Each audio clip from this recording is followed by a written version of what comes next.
Hĩndĩ ya mũngũrũrio wa kwethana na indo itakinyanĩirie ikĩro, maobitha ma borithi mwena wa Embakasi nĩ maikĩtie ngono Ekũĩrwo erĩ a ũthondeki wa indo ici na marethana na angĩ atatũ arĩa maretharire. We found assorted foodstuffs as well as motorcycle parts which we believe are not customed, and other assorted goods which we, after careful scrutiny, we found that most of the foodstuffs are expired.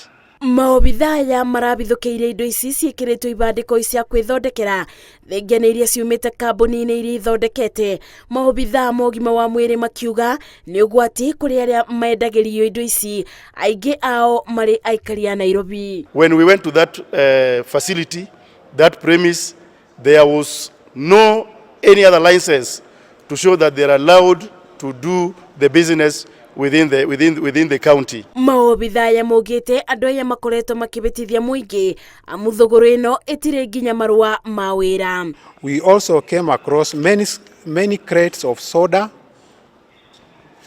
coffee, flour mill,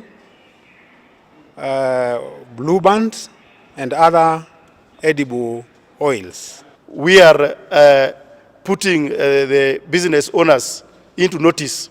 If we find them with a product which is not registered or the product which doesn't have the right shelf life, we'll arraign you to court.